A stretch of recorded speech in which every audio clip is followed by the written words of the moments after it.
sorry, Brian. That's all right. It should be up soon. I'm still waiting for it on my end. Oh, here we go. It is live. Boom. Do you see it, Ken? Yep. It just went live 3 minutes ago. So let me welcome to the show a man that needs no introduction.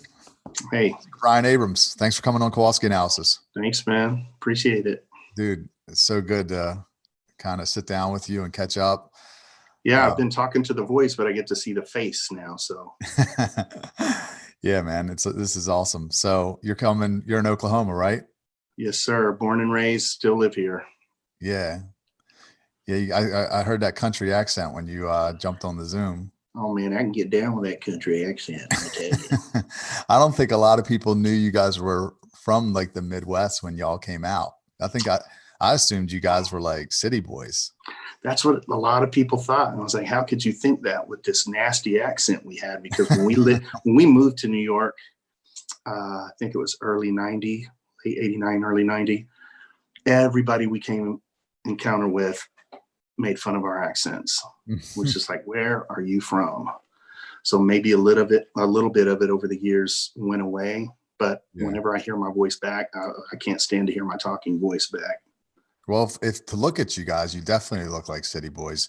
And then you had the whole New Jack City, you were on the soundtrack for New Jack City, and that was based out of New York. So I guess people just kind of thought. From New York. Yeah. I'm hard. So that's awesome, man. Thanks for coming on. So, right, if y'all don't know, Brian thinks he might have COVID. He's got some symptoms. His wife was just tested positive for the antibody, so we know that she had it. And he has been kind enough to jump on this live stream with us, even in spite of being on his deathbed. The red cheeks, man. I hate the red Santa Claus cheeks. That doesn't help things. But yeah, running a fever, a lot of the other symptoms, headaches, nausea, weakness. I'm just, I hope it doesn't get worse. You know what I'm saying?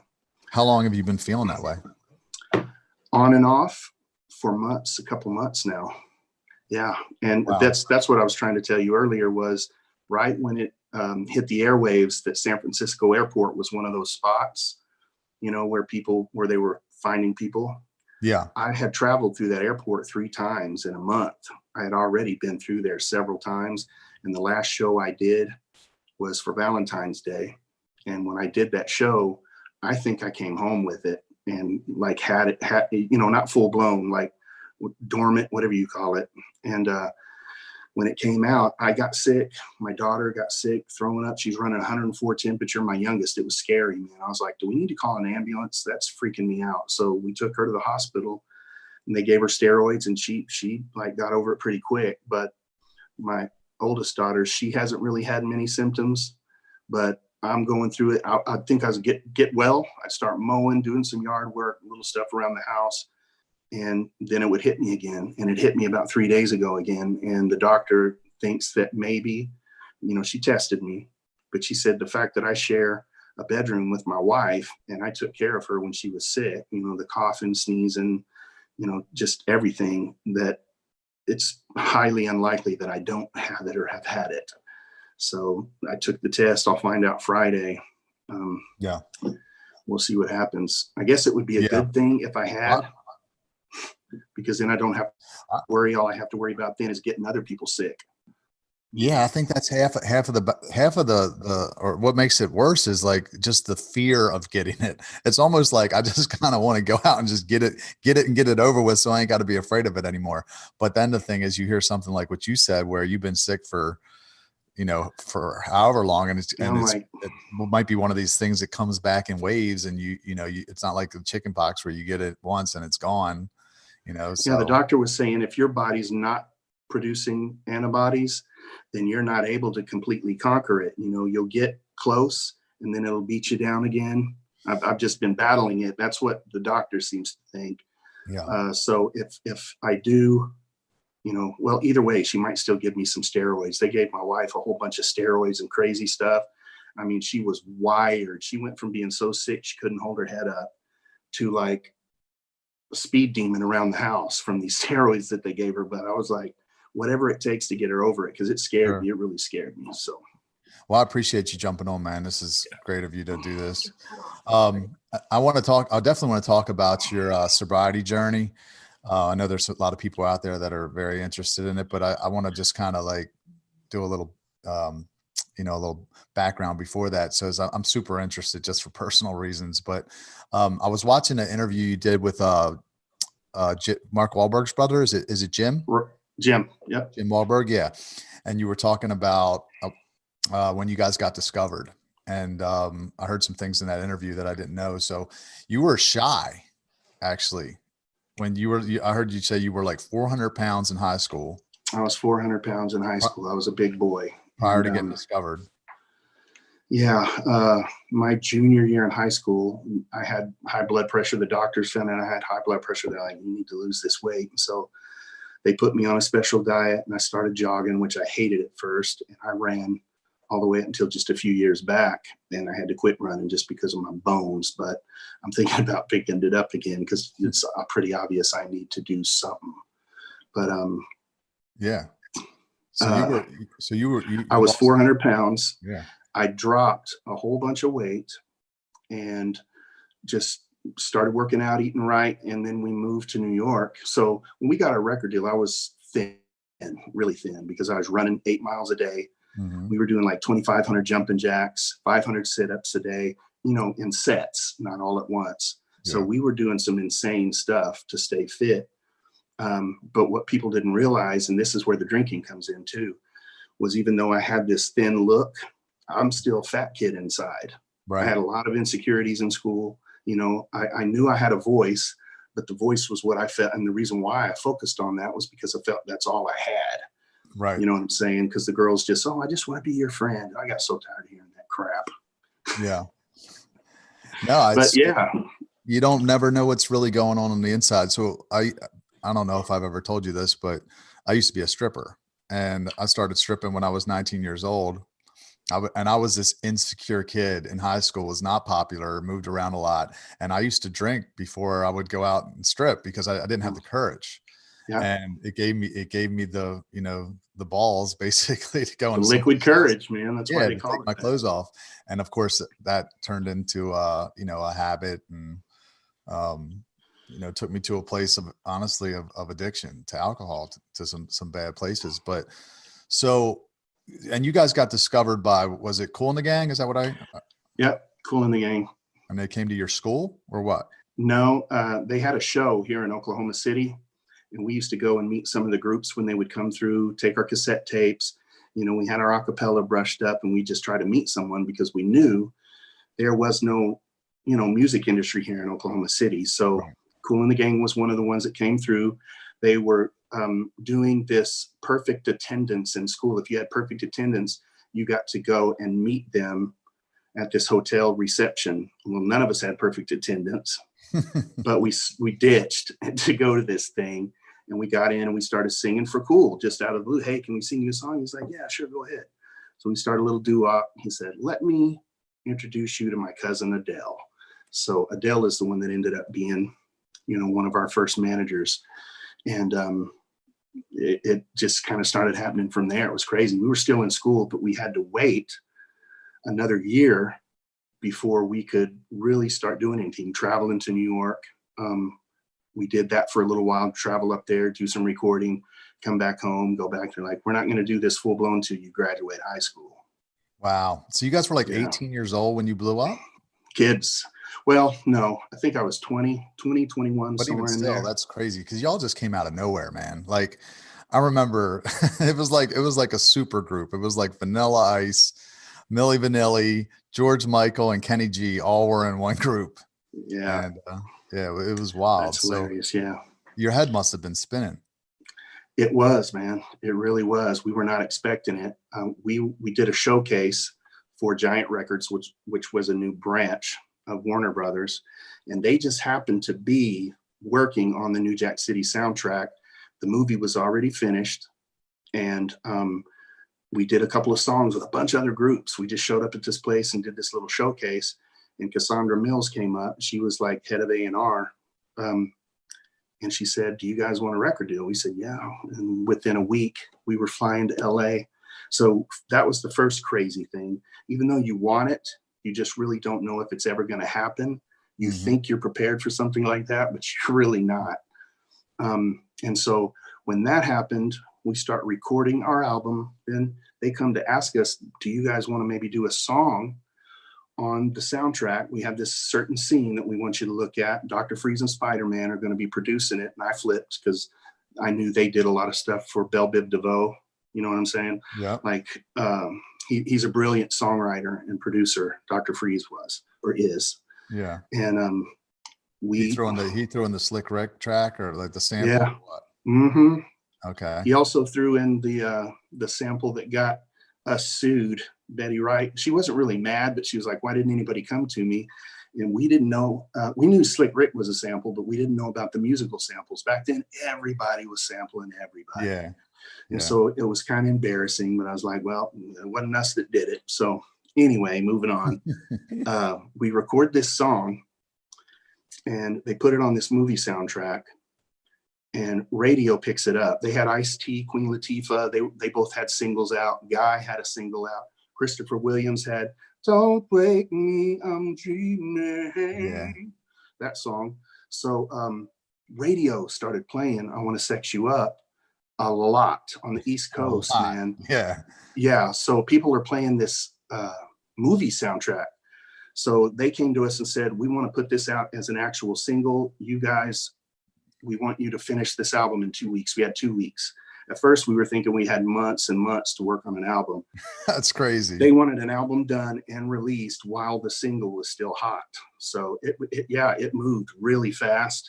My head was spinning. Yeah, for sure. I thought I heard that too. I thought I heard when y'all came out with that single, like you didn't even have a record out yet. So, and then you dropped 2 more hits with Me and More and All for Love, or I don't remember what order it was in, but yeah, man, that's a hell of a run, quick. Yeah, it was nuts. And to be Okies, Oklahoma City boys, country boys, and for that to happen, it was nuts. And so literally from that single catching on, it didn't have a picture on the first single. It just had the New York skyline. So we were hearing this record in cars being bumped up and down the streets in New York. And we're like, that's my song. People thought we were just being ridiculous. Nobody believed us until we did our very first live interview. And that was with Sherry Carter on BET. And I was flipping because I had a crush on her. Christopher Williams flew with us out there to do the interview. And I'm like, I'm a white boy doing an interview on Black BET. Entertainment Television. I'm like, this is the greatest. and at that point, I was like, now people will believe me when I say it's my song. Right. That's so yeah, we were just being idiots, man. We were just being young kids, excited about what was going on, having no idea what we had in store. Yeah. So who's the coolest celebrity you ever met? Wow, that's tough. Well, Prince was the epitome of cool. Oh yeah. I didn't get a chance to be around him enough to see his personal side, but just in person, he's really Prince. I mean, that dude was something else. It was like, hey, and that was enough. I was like, we got to open up for him in Chicago. That's nice. Billy Joel was another great one. We got to sing Longest Time with him in the studio. We actually did some recording with him on the River of Dreams album. I think the album was River of Dreams. And we told him we knew his song. We sang him a little a cappella. He called up his wife that he wrote that song for and sang lead while we sang harmony to her in the background on the phone. Pretty cool story, Billy Joel. Awesome. And my mom was, I grew up on Billy Joel. So yeah. So basically you have this, crazy, explosion onto the scene. You're this guy, used to be overweight, got some insecurities, and you have a little social anxiety when you get on stage, and that's really kind of how the drinking started, right? Well, the drinking I didn't do on stage in the beginning, but I drank here and there at parties, because I wasn't real good at, I wasn't a guy that picked up girls. You know what I'm saying? I've stumbled on my words. Which is crazy to me, because honestly, if you looked at you, you would have thought that which is crazy, because if anyone would have looked at you, you look like a complete ladies' man. Well, see, when you're shy and quiet and you don't talk, they're like, he must think he's all that. Or you just miss out because you're too shy to talk. Right. So yeah, I gave a lot of wrong impressions, and I was just scared to death. I really was. So I got a couple drinks in me. I was like, wow, I'm actually talking and they're listening instead of me doing something stupid and feeling like an idiot and walking off. Right. That's how I felt anyway with the drinking. Yeah. What started the drinking on stage was I lost my voice because I was singing the leads on a lot of these songs. We were on the Club MTV tour and I got sick. I lost my voice. I mean, I was talking like this. I was in tears, scared to death. We had a show in like 4 hours. My bus driver, Gator, was like, let me fix you a hot toddy. And I had had one before when I was a kid. My grandfather made me one to get me over the flu, wrapped me up in a blanket, gave me a shot of whiskey with some honey and lemon and hot tea, and I was good. But my voice came back that night, and the boys were like, wow, what got into you? You hit some notes that we're not used to hearing you hit. And I was like, oh my God, I found the magic potion. Right. Yeah. So literally on those nights, and not a lot, I don't think I was an alcoholic in the beginning, but it got to the point where I felt like I had to have something before I went out because it made me more courageous. It warmed my vocal cords up a little bit, and I felt like I could focus better, you know, which is kind of ridiculous. Yeah, I guess at some point. Yeah. Yeah. It gives you that false confidence. Mm-hmm. So your guys' run, like where you were touring, you know, you were doing, you know, A-list shows. How long did that last? Years. We were on the road for years. We literally, you know, we were lucky if we got to be home for a couple of days on Christmas. We were in hotels on Thanksgiving. You know, we were in hotels on holidays. You know, the Club MTV tour. We would do our own personal shows in between. And then we started with Paula Abdul and toured with her for a long time. So it was 3 years, maybe something like that. It was pretty heavy. What was it like coming down from that? Like where you start to like slip, where, you know, maybe the shows aren't as frequent or maybe the paydays aren't as great. Was it hard? You're not having #1 hits. Wow. Right. You know, like, oh God, you know, it was scary. It really was, but not for the reason of, I mean, you know, we were young, so we didn't know what to expect. And so we had to kind of remind each other that we got really lucky, you know, getting where we were so fast. And we had always heard about these sophomore jinxes, you know, these second albums.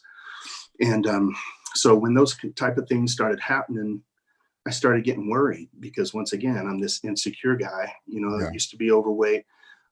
I knew music was my thing and I had to do something with music. You know, I took music theory in high school. I was in choir and, you know, I did a lot of music stuff, contests, classical music actually. And so I had an opportunity. I got a scholarship offered to me my senior year to go and major in music at OCU here. And they're one of the biggest, like they're known for their music program. And I didn't take it because I wanted to chase my dream. So when that dream started dwindling, like you're saying, when everything started to slip, I started getting worried and wondering if I had made the right decision.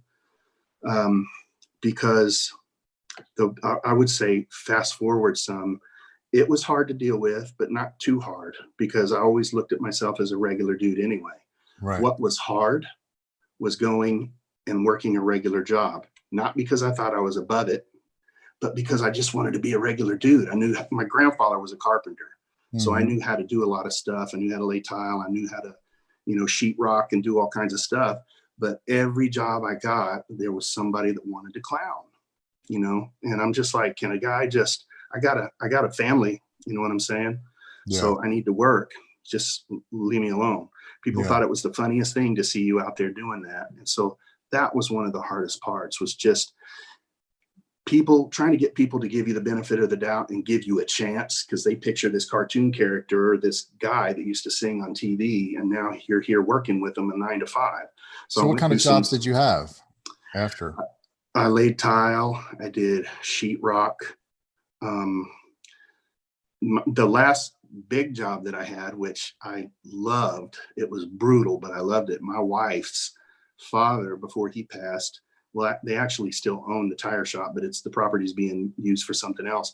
I was stacking and collecting, stacking and repairing truck tires, you know, like wow, big ones. And I'd stack them 12 high. So I was in the best shape of my life, man. I was swole, not from weights, but just from rolling and stacking semis every day, you know, 12 high, 222s, I think, Yeah. and 385s. Do you know how big a 385 tire is? It's No, about as wide as me, and it comes up to right under your chest. And you have to stack those. So it's a technique, like rolling part of it up on your knee, flipping it and shoving it while it's still moving. Because if you don't, you just can barely get it off the ground. So it put me in some really good shape because it was a behind the scenes job. And it was my girlfriend at the time, father. Of course, he gave me shit all the time because I dated his daughter, but it was behind the scenes and I could be myself and nobody was clowning. And I liked my job. It kept me in shape. Best shape I was ever in was when I was doing that job. Even hearing that is shocking to me because most people are under the perception that, you make a number one hit and you're pretty much set, for life. Uh-huh. And that's what, so you people, I could imagine people see you, doing some job, manual labor, then they're like, hold up, what? Aren't you the guy? The funny thing is I'm 50 now, man. I turned 50 in November. I'm still recording. I've still got songs that I want to release. But I'm just now finding out literally that there are royalties that I was supposed to be getting from various BMG, ASCAP, Sound Exchange. The list goes on. And I haven't been getting even half of them. They've been going somewhere.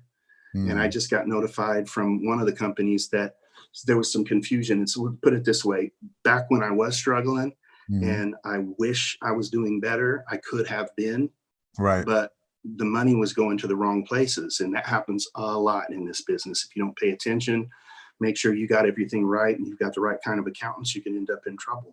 You know what I'm saying? So the good news about that though is I've got a payday coming because now these companies have to redirect this money. They're going back in the books and the archives and finding out which songs, because we wrote most of our songs on our albums. So we have a lot of publishing, a lot of royalties coming through, radio play and online stuff, movies. And so that's another really cool thing. I really appreciate that stuff. And I'm glad somebody at least looked out for us in that aspect. We never sold any of our publishing. That's awesome. But there was some people out there that were taking advantage and taking some money, so. Yeah, I'm sure the record business isn't, or the music industry in general isn't known for having the most, scrupulous people. Seems like there'll be a lot of shady figures. Hey, we got a message from somebody on Facebook. They asked if you could point your camera down a little bit. I think you got a little bit more space above your head. Right here. You tilt it down a little bit. I think that's a little bit better. Is that better? That's better. Yeah. So tell me about. Is it just like half of my face? No, you had more space above your head than below your chin. So is this better? Yeah, it's better. So tell me about your sobriety journey. What's it been like? You've been 13 months now, is that right? 13 months on the 12th. That's awesome, man. Congratulations. Today's the 12th. 13 wow. months. Congratulations. Happy anniversary. Man, let me tell you, I thought for a lot of years that I just didn't have it in me. Yeah. I just thought it was just that bad. I didn't understand it. And here I am. I'm sober, haven't had a drink. I could take any kind of drug test and pass it with flying colors. And it's a great feeling. I don't know if you want to jump right into like the spiritual side of things, but it got to the point where my life has just been. I just want to hear so what? No, go ahead. Go with it. No, my life was just in turmoil. The drinking, a lot of it was due to just not being happy, not being where I wanted to be in my life, not being able to express myself artistically the way I wanted to. And because I had gone through, I went from being about 270 pounds, and I looked like a linebacker, and I ran between 6 and 8 miles a day. I was in really good shape all the way up until just some years back, but I wore my hips out because hip dysplasia runs in my family. So as soon as my hips went out, I kept eating like I always did, but I couldn't run. So I started putting that weight on. And let me tell you, when you look at yourself in the mirror, and I can say this now, I feel different, but I'm going to be very honest. I would look in the mirror and I would say, I hate this person. Nobody wants to hear this guy sing, I want to sex you up. Nobody wants to be sexed up by this guy. So I'm just like, hence drink, because then it would give me that ability to not give a shit and it would make me think maybe I looked better than I did, which made things even worse, because now you got this big guy who looks like Meatloaf up there singing, "I want to sex you up," and he's drunk. You know what I'm saying? Not a pretty picture. Not a pretty picture at all. So a lot of things started happening, that I can talk about and that I can't talk about right now anyway. But it just got to the point where I would pick myself up and I would stay sober for a couple of months. But I think 4 months, I think is the most I'd ever had. But it was always trying to rebuild what I had torn down with all of the turmoil and insanity that I had created. You know what I'm saying? So I'll tell you what, for Christmas, my wife and my daughters bought me a leather wallet. That's the first wallet I had owned in over 15 years, man. I'm carrying around my own car keys in my pocket. Mm-hmm. That means a lot. You know what I'm saying? When your family has seen you be sober enough that they can say, "We trust you," that's some real shit, man. That's awesome, Bryan. So you and I talked about a year ago. I think you called me when I was in Pittsburgh. I was there for an event, and you were thinking about, are we okay to talk about you leaving CMB or not without getting into details? I can't really talk about it much because I'm actually in an ongoing lawsuit with Mark Calder right now. Okay. So you were thinking about making a career change. Let's just say that. Yes. And you were really wrestling with it because you're like, I haven't wanted to do this in a long time, but it's my livelihood. And, I really feel like, I talk a lot about vision on a personal level. I talk a lot about, chasing your dreams. And, there's a verse in the Bible. It says, without vision, people perish.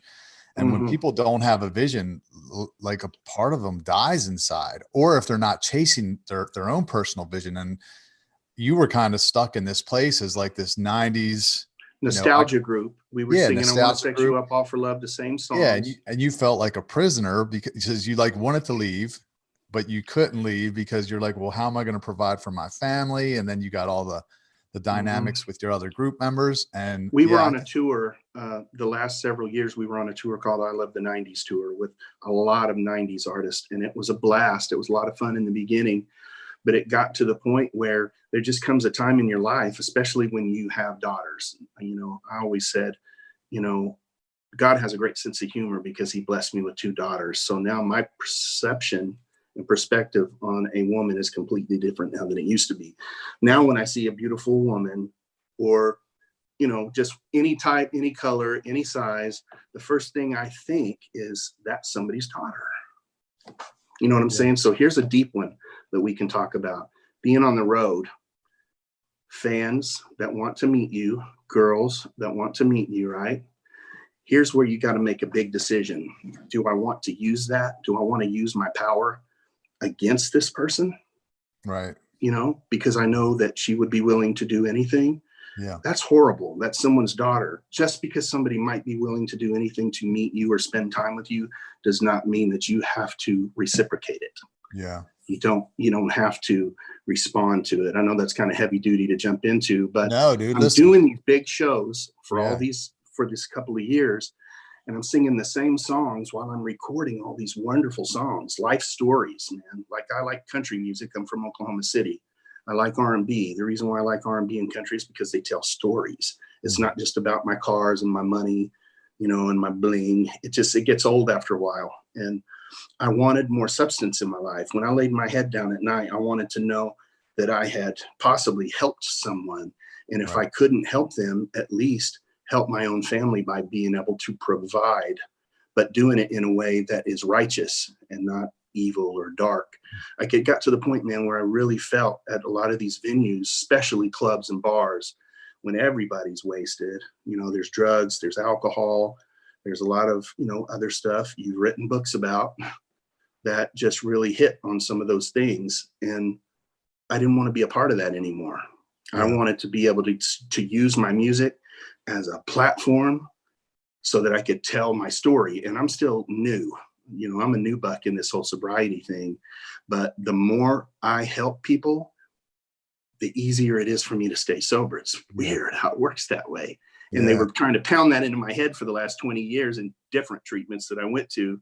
but it all started making sense. I asked God, man, I prayed to God and then asked him, please take this urge away. Because I didn't think I had it in me to do it myself.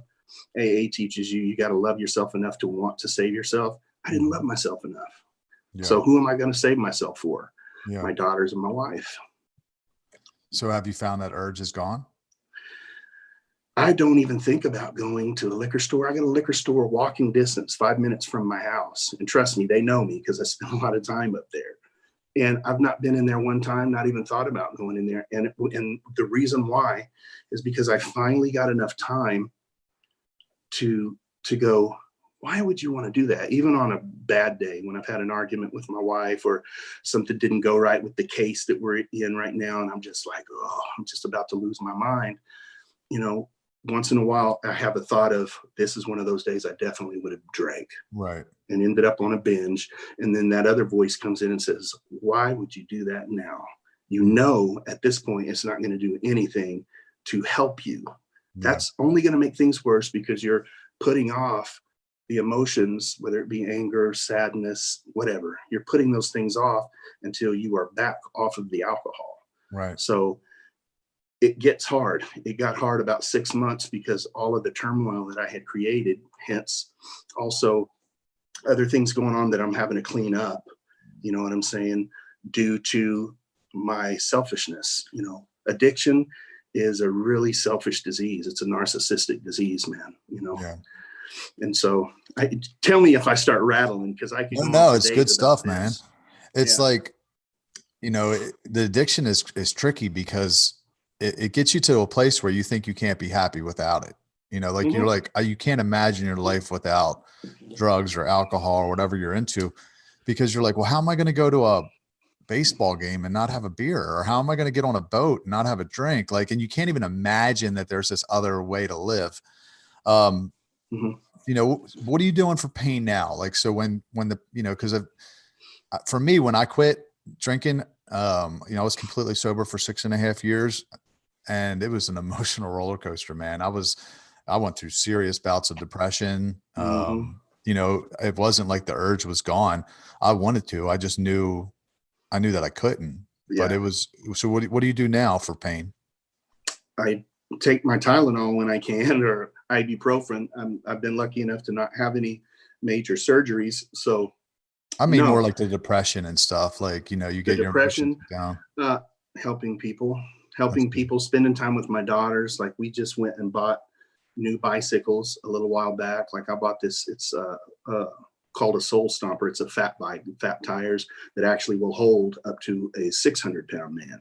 So I know I can do some jumps or pop a wheelie if I want to. Not that I'm doing that, but I got me a bike that I felt comfortable on because I can't run. So getting outside, riding the bike with my daughters and my wife around the neighborhood.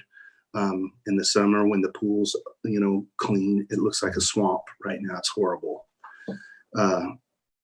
Just physical activity, getting out. I found that being on my phone and playing games and you know, scrolling, that wasn't doing it for my depression. So I was like, maybe you should try what you used to do, which is actually standing up on your feet, getting off your ass and going outside and do some things around the house that need to be done. So I just stay busy, whether it's writing. The working out is key too. Like, you get that dopamine rush after you do and that feeling of accomplishment, you know. So definitely it would encourage you to continue that. But what's the future hold for Bryan Abrams? Like, what do you see? Because I know I've been encouraging you, like, dude, you need to start vlogging because your journey is going to be inspiring to people. You need to write a book because, you know, like, so let me ask you this. If you wrote a book, what would be the name of it? Wow. I want to tell you so bad, but it's good. And it's not anything that I can't. Has it got something to do with the name CMB?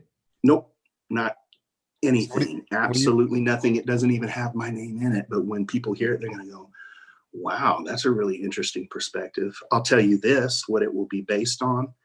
It will be based on people that have mental illness issues, which I have had, and I take medications for depression. You know, the alcoholism, it will be, how can I put it? It will be based on taking someone that is an alcoholic or addict that is down on their luck, even probably, and I'm not just talking about myself. That's the other thing. The book isn't just going to be about me. It's going to be about people that have had struggles and had good reason to want to drink or do a drug at some time, grew up rough, had some abusive parents, molestation, whatever it might be that got you to become that person. Those things you do are not who you are. Those are just things you do, you know?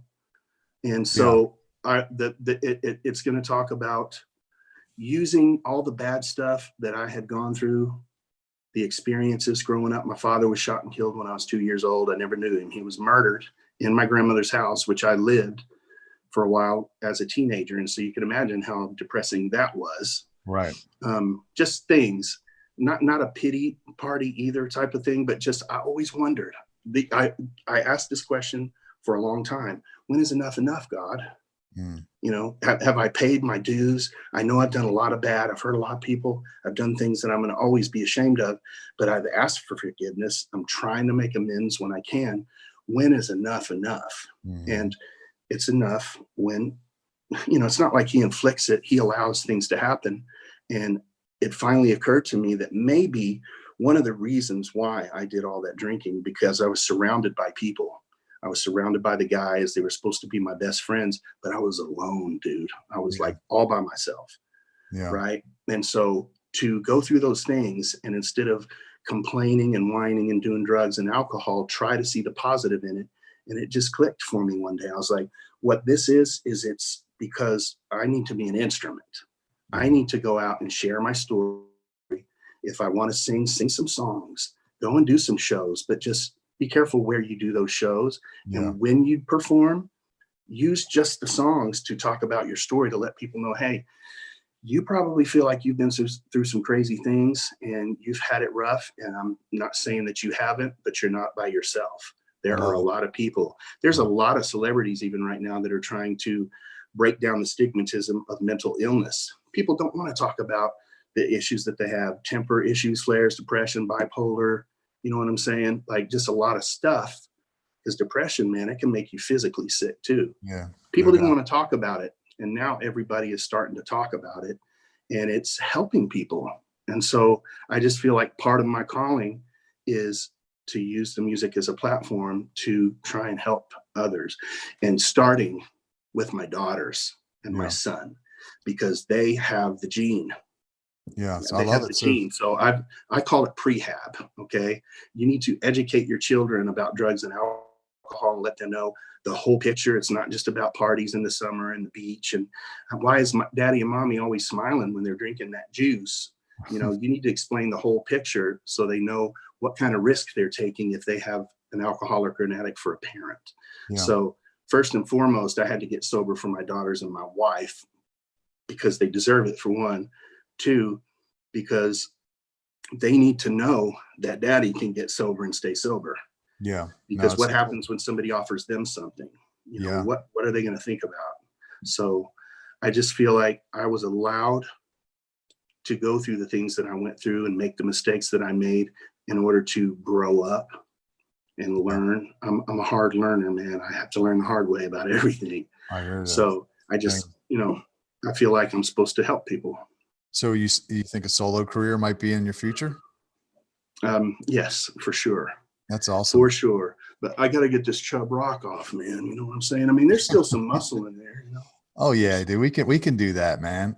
So we got City Fam as it's not all just lard, but I had to get the alcohol in check. Now it's you did it once, you can do it again. City Fam has workouts, live workouts Monday, Wednesday, Friday at 8:30 a.m. So why don't you join us? Start joining us for those workouts. Hey, I'm down. I saw Brad Pitt on the show the other day. Brad Pitt's from Oklahoma, by the way. He's from where? He's from Oklahoma. Yeah, right. Okay, I knew he's from Midwest, so close to you. Huh? Close to you? Maybe an hour's drive from where I live. Not now, but where he grew up, where he's from. And I look at this dude. I look at Arnold Schwarzenegger, and I think to myself, I don't have any excuse. I'm 50, but I could, if I wanted to, be in the best shape of my life. But I'm taking baby steps. You know, now that I'm sober, now I can focus on some other things and not have to worry about just tearing it all down as soon as I've gotten it started. So yes, the gym is definitely on my agenda. Nice. Yeah. So what about the blog and the book? Cause that's what I know you're a little bit about your journey just from you and I talking, and I know it would inspire so many people on so many levels, the sobriety, the weight loss, all of it. I mean, a lot of times a lot of times you don't see yourself how other people see you. Like you are this iconic figure from people's childhood and / whatever. And they're interested, and and people love a comeback, and you're in the process of making it. I definitely feel like you need to document the journey and write a book, because it would help so many people, like the things that you're talking about. So I don't know what I have. Those are actually things that I'm pondering right now, talking about, Yeah. And the whole physical thing used to be for me was, for attention or to look good, vanity purposes or whatever. Yeah. At an age I am now, it's to be healthy and to be around to see my daughters graduate and go to college. I have a friend that I went to high school with that died of a massive heart attack years ago. And so when people start dropping around you that are your age, it's like, I need to start thinking about what I'm putting in my body. Sure. So let me ask you this, let me go backward for a second. So who inspired you guys, or maybe you specifically musically? Musically, one of the first, it was all over the place, man. That's one thing that I will give my mother. She loved music. She played instruments when she was young, and she had anywhere from Earth, Wind and Fire, LTD, the Commodores, Journey, The Who, like all of those things. I can sing songs from all of those different groups. I mean, from rock and all that down to even the country stuff, because my grandma and grandpa lived in Eufaula. They were country. I mean, they grew corn and tomatoes and listened to bluegrass, you know what I'm saying? So, right. And you're part American Indian, right? Isn't that right? Yes, sir. Choctaw. Okay. Choctaw. I actually have a roll number, so it's legit. So, and you told me that, I think one of the first times we talked, you told me that you actually did gospel music, right? Before you got discovered? We did do some gospel music. We went and performed at some churches, in Oklahoma City and some other states, like a little tour with some musicians. So we did a lot of a cappella stuff. Maybe we need to pull a Kanye and get you doing some gospel music now, convert you to the other side. Well, how do you know I haven't done that already? Just haven't put it out. I don't know. Yeah, I might have done a couple of those already. So tell me about your spirituality. Where are you at now? You got a faith community? Like how instrumental? Well, I guess that's the first question. And then how instrumental was, your faith in getting sober? I would say 90% of it was that. Definitely I went to a place called Oceans in California, Newport Beach, wonderful place.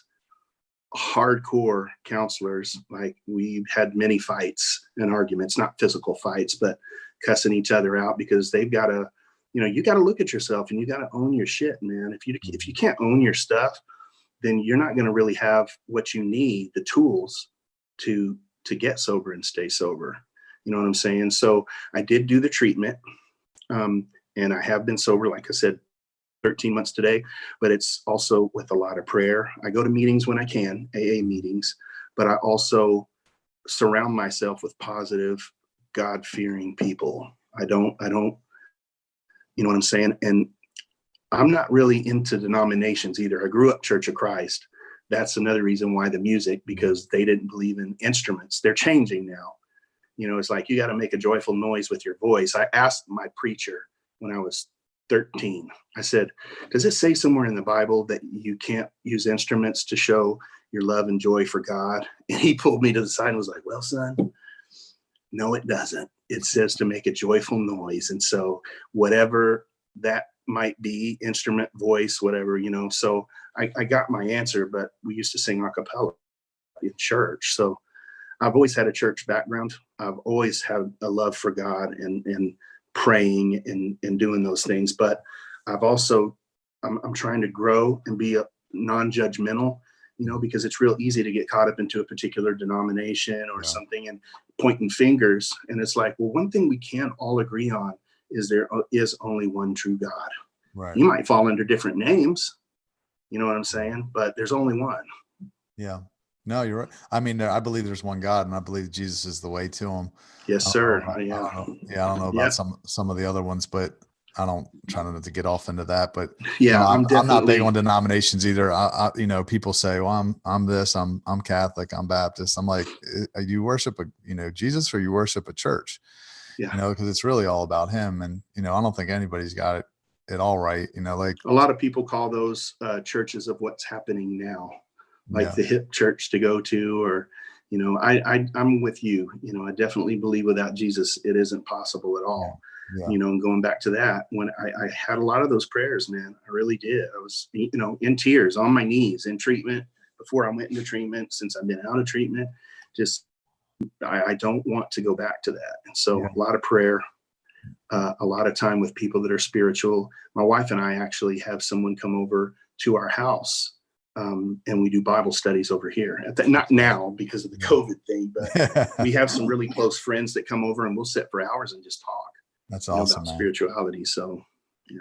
So if you could give, because I know I got a lot of, people, a lot of friends, actually old friends and people, that are even connected to me through my social media that struggle with addiction, and they're, maybe they've tried to quit and they're back and forth. And what would be one piece of advice that you'd give to somebody that's either trying to quit, thinking about quitting, maybe struggling? Screwing up is just part of the plan. Don't hate yourself when you screw up. It happens. You got to pick yourself up and you just keep trying. The next time you might get a little more. You might stay sober a little longer, or stay clean, stay off whatever your drug of choice might be. But slipping and falling does not mean you have to quit. And that's the mentality that I was in. I just got to the point where it's like, man, if I can't go, I keep messing up. Like I said, I had, I think, max 4 months, and then I go right back to it. Yeah. And it depresses you. I would be willing to bet that a lot of these entertainers and musicians that you've found with overdoses or had committed suicide, a lot of those I would be willing to bet were due to them relapsing, and they just couldn't handle the guilt. And that's not something that you should take on because it's a disease. That's not who you are. That's like my daughters and my wife, daughters especially, would always refer to that drunk guy as that bad man. You know what I'm saying? So I've got to protect them from that guy. Yeah. And make sure he never comes back. Yeah. I'm just looking on social media now to see if we have any questions for you before you jump off. So what was, somebody said something about your second album here. Let me see what it says. It says, how frustrating is it knowing that the last Color Me Bad album, Awakenings, had better songs than their charting hits, but there was no push to promote, so many didn't hear it? It was upsetting. That's one of the last times that we toured, because we had changed over from Giant Records, Irvin Azoff, who is an awesome guy, believe it or not, despite what some people might hear. But Sony had Tommy Mottola, and Tommy wanted us at Sony. And so he bought us out. He bought us out from Irvin. And this whole Awakening, the first single was Remember When. And it was Remember When because it was a love song, and because Tommy was going through a divorce with Mariah. So he was all in, remember when mode. Like, do we really have to do this? Do we really have to end this? And so he was dead set on that being the single. I loved the song and still do, but I wouldn't have chosen that for the first single. That's one mistake. Second is there was no push. We were doing these shows and people would say, when is your album coming out? And we'd say, it's been out for like 6 months, So when that starts happening, it's very frustrating. Yeah. I listened to that song, Remember When, the other day on YouTube. I don't remember how many views it had, but it wasn't nearly as catchy as, some of your first hits. But yeah, some of the best songs were never even singles, man. So who wrote, who wrote I Want to Sex You Up? Was that Sam or was that you, or? It was all of us. We had all contributed a little bit, mostly Sam and I, but mostly Freeze. Freeze had the track. Freeze had the concept and the hook. But as far as certain melodies and ad libs And, you know, we made minor changes. A lot of the, like All for Love, Slow Motion, I Adore, we wrote 100% of those songs. And mistake or not, because I don't know that Boys to Men, I heard they don't do this, and I wish we had done it different. We decided to split everything quarter, quarter, quarter, and a quarter across the board. Our share, we would split evenly regardless of who wrote what or how much of it they wrote, because that kept us brothers and kept us out of fights. That all that did was create fights, Right. you know, because it got to the point where a few guys didn't want to write, you know, or just weren't inspired to write. And so some are putting in a lot of time and the others are just collecting because they know they're going to get that cut, whether they do the work or not. So how many times? But Oh, I'm sure. How many times were you approached about doing a solo career? Because I really feel like you were the star, you know. So I'm sure people had to come to you and say, "Hey, man, drop these other guys, and you can have 100%." Two really, really cool offers, like big opportunities. The first opportunity that I had was in 1990, and ironically, gosh, he just passed away. Andre Harrell. Okay. Andre Harrell. I had a meeting. We had come to New York a few times and recorded some stuff, but we went back home and I got a call from Adele saying, "We need you to come up and work on some vocals in New York. We want you to redo some things." And I was like, "Okay, cool." And I get up there and they take me to Uptown Records. Uptown, that was the label back then. I mean, that's Mary J. Blige, Jodeci, Al B. There's a Diddy was working for Andre Harrell back then, wasn't he? Yeah, well, I think so. And he wanted to change my name to Brian Parks. He's like, "You will be the white boy version of Al B. Sure, and we're going to change your name to Brian Parks." Brian Parks. And I was like, I actually kind of like that. But do I have to change my last name? But I couldn't do it, man. I couldn't do it. I said, you know, what about my guys? Well, you'll be on the front of the record and they can sing harmonies and they can do their thing, but they won't be on the cover, but they can be a part of it. But that's something we'll have to work out down the road. And I had to say no. I was just like, I can't do that to my boys. Yeah. You know? Well, so I went home. I had an offer to do a duet in a record with Janet Jackson, but the guys didn't like that idea and they were like, all or nothing. And I turned it down because they didn't want to have a whole group, 4 guys singing to one girl. It was a little weird. I Adore was a strange kind of video because we were all trying to share this one girl too. So I didn't want to do that again. Yeah. But there were some opportunities that I passed up, but I felt like it was for the right reasons. What hurts is to know that I really can't say that they would have done the same for me. Right. You know? Sure. And it's hard. And I'm not trying to knock anybody. No, I know. Those are hard decisions that you have to make, you know? Yeah. And you never know how it's going to work out when somebody splits and does a solo career. Cause for some people, you know, you look at like Sting or, you know, here's perfect examples. Yeah. Black Eyed Peas, man. Jodeci, New Edition. You know what that is? That is welcoming your boys' creative side. Go for it, man. Do your best, because what you're doing when you're out there doing that, you're promoting us. Right. You know, Fugees, Lauryn Hill, Wyclef, we got the Black Eyed Peas, Fergie.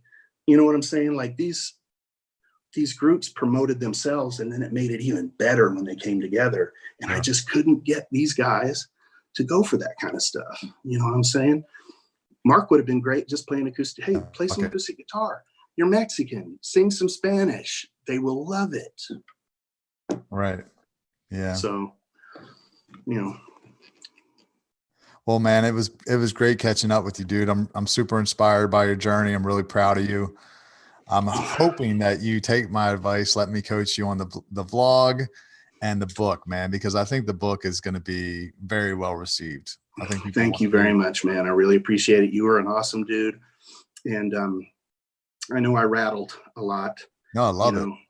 But it's just, there's a lot there to talk about. And so I'll tell you why you need to share content, why you need to create the content. This is, and this is just a little story for the people that are watching. So you reached out to me. So I originally reached out to you because I wanted to book Color Me Bad for the Horseshoe Casino, and I was looking for an act. you gave me your manager's number. I guess you followed my page and you started seeing some of my posts. And then you're like, dude, I need to talk to you. So you call me with your wife and you're like wrestling with this decision about basically whether to follow God's call for your life, to jump.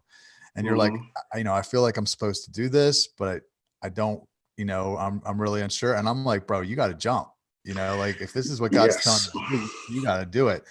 And like, if you it's scary because financially, oh no, I hear you. How do I make this happen without, and you could call that not being confident in yourself and able to pull it off and, make that transition and it be smooth. I'm just like, but your content, think about this. I'm not you. I'm, like people don't know me like they know you. And just from me posting content, I was able to inspire somebody to, go after it. So your story, your story is going to inspire a lot of people.